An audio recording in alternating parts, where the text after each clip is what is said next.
Greetings, citizens of Nerdtropolis. Sean Taj here, the mayor of Nerdtropolis, and on this episode of Real Insights, my guest is actress Danielle Larracuente. Hello, Danielle. It's great to finally meet you. Are you fully recovered from the Oscars, first off? Because I saw all the fun posts with your This Is Me Now co-stars. No. I am so tired. I'm trying to survive.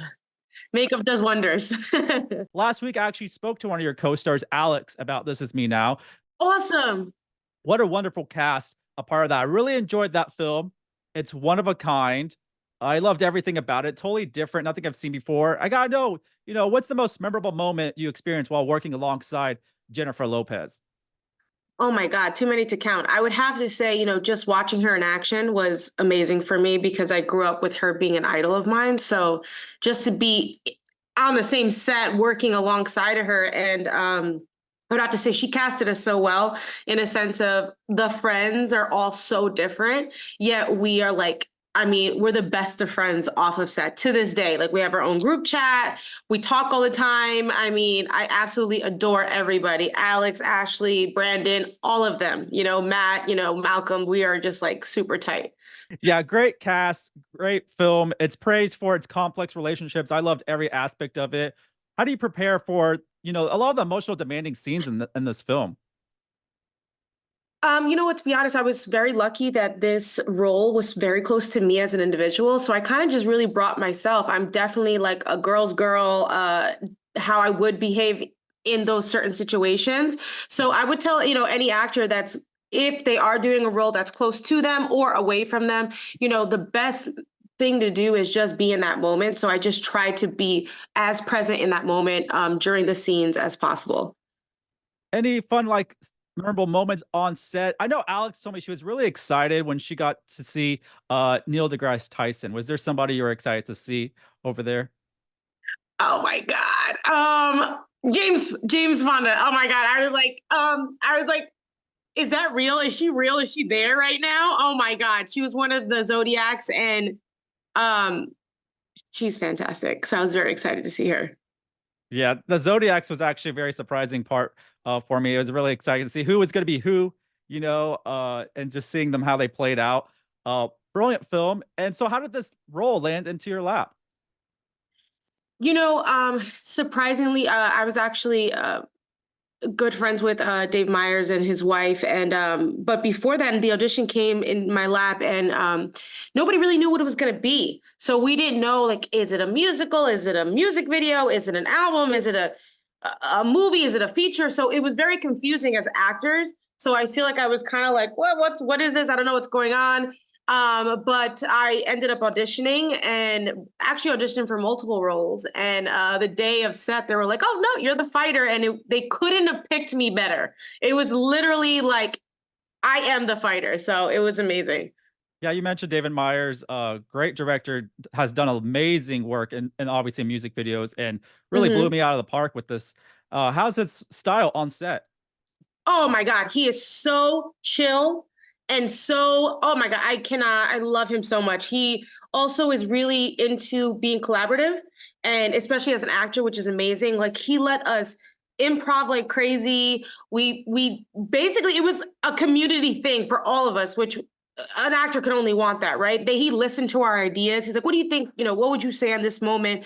Or he'd be like, "Just go off and do what you need to do." And so approachable, so nice. I loved it.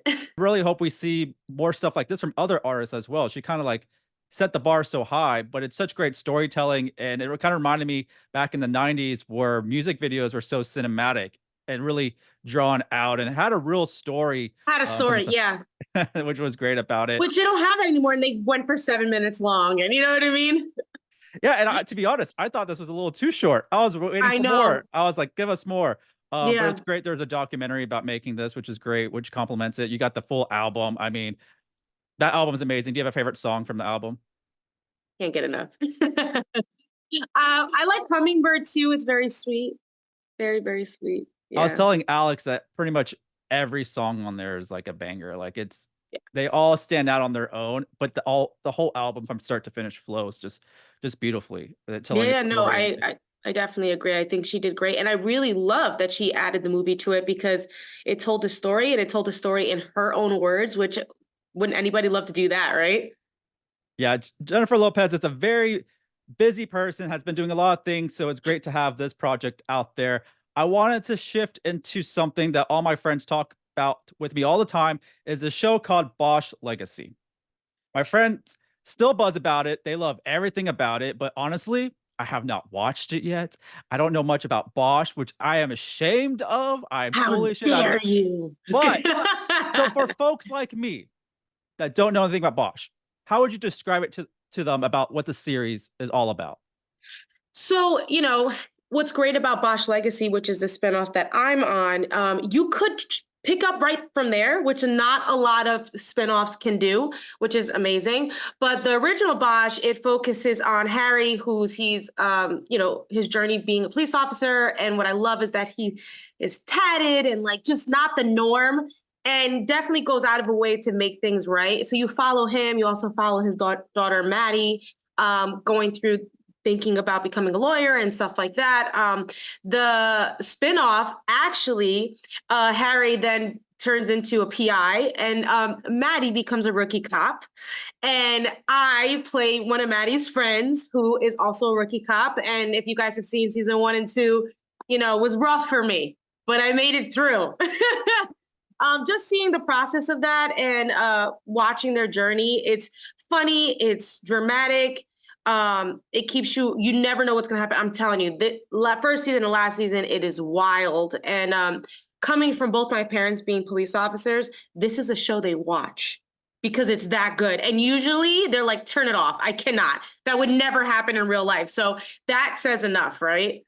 Yeah, like I said, all my friends keep talking about it, and I feel bad not being on board yet.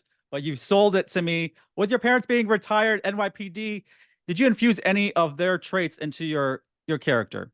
Yes, big time, and different things from each one. So my father went off to be a homicide detective, but he was a male, in the force. And then my mom actually stayed as a cop, but she was undercover, but as a woman, right? So they gave me both different advice. So for my mom, she was like, "You need to just realize who you are in a world. Being a woman, I'm also." Shorter stature.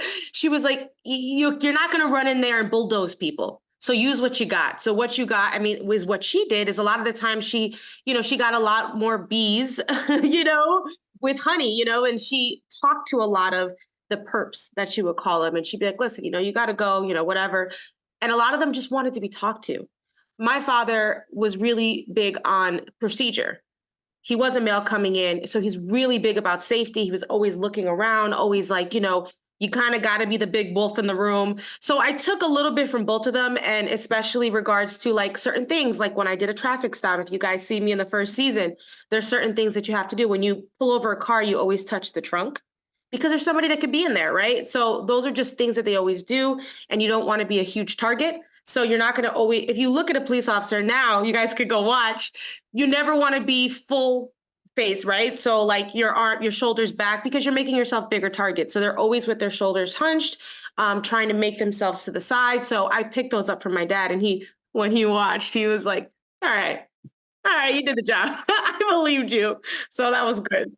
It seems like there's actually a great story between like how your parents met and just their story. I would love to see that play out in a series or a show. Just it seems like there's a lot there that you're not telling us, but it seems like a great Well, story between your mom and your dad, how they met and how their life was. Well, funny that you mentioned that. That is in the works. There's definitely going to be a storyline regarding that because it was wild. And of course, they made me. So it's No, I love that. I mean, you've appeared in so many different shows throughout your career. A couple of your appearances were in reboots of popular 80s shows, such as Quantum Leap and Magnum PI, which were two of my favorite shows growing up. I actually recently spoke with Ernie Hudson and Raymond Lee of Quantum Leap, so I have to know your experience on the set of Quantum Leap. It was so fun because not only we were in the 70s. So I had the Farrah Fawcett hair and the bell bottoms. I was picketing to try to keep my outfit the whole time, but it was rented, so I couldn't get it. But oh my God, I was obsessed with the style. Can't say enough about the co-stars. I mean, I absolutely loved them. They were so kind. They hung out with us. They were very welcoming. Also, my episode was like a boxing episode. And if anybody knows me, I am huge into boxing, UFC, martial arts. So it was like my two dreams coming together. I can't say enough about it. And I love the show too. The show is great. Yeah, everyone's waiting for that season 3 announcement. Is it true you're a black belt? I am black belt in Taekwondo, very proud of it. So don't mess with me. I got a humble brag. I'm a black belt too. I got it when I was much younger though, and Taekwondo as well. I took that when I was Nice. a little. So my mom made me take it until I got my black belt. I was like, okay, I Same. accomplished something. Move on to basketball for me, please. Awesome. If you could leap back in time, which time period would you pick? Any time period where there was no bills involved. You know what they say, like, oh, don't try to grow up, because you're a kid. It's true. You don't have to pay any bills. I have a 7-year-old son. I'm always like, this is like he lives rent free and there's no care in the world. Yeah, well, I don't know what time period that is where bills exist. I feel like that. I think you just need to leap into like yourself as a kid, so you don't have to deal with Right, it. I think bills exactly. have existed since the beginning of time. Right, exactly. But you mentioned your son, so I've heard acting runs in the family now. We have a young star to look out for. Probably so proud of him. So tell us about him. Oh my God, yeah. So he came out in the new Sofia Vergara show called Griselda, and he plays her youngest son. And it was amazing, amazing experience for him. He absolutely loved it.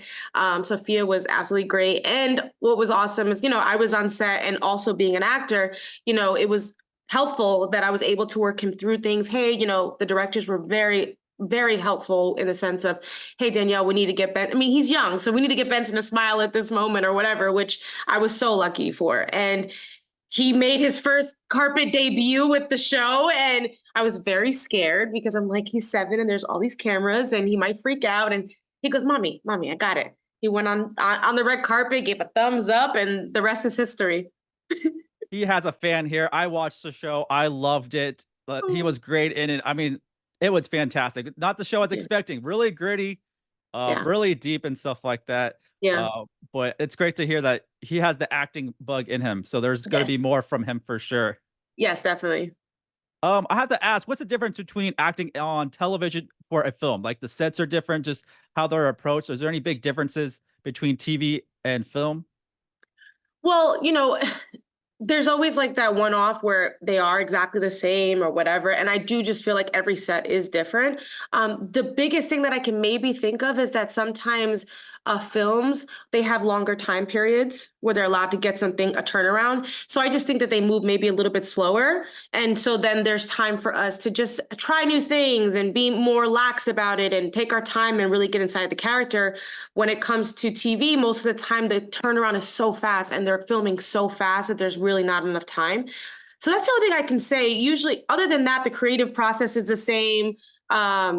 Sets usually run the same, just more timing. Yeah, it's true. Television, they try to wrap it up quicker throughout the day during just, I guess, the set hours set by the industry. I went Mhm. to a taping of a sitcom, and they were like trying to get through. They're like, "We're running out of time." I'm like, "What Yeah, time?" you yeah. know. No, they move So fast. yeah, they move really fast. So that's really interesting. With a diverse range of projects in your portfolio, what genre role would you like to explore in your career? Great question.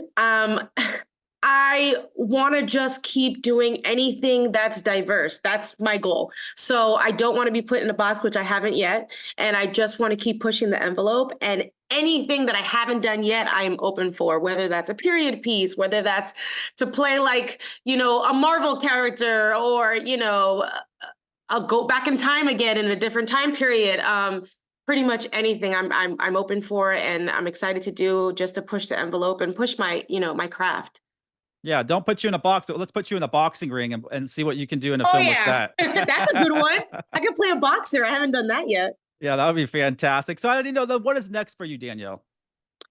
Actually, well, I have some projects lined up. One that I just did. I'll be appearing on a new episode of Chicago Med.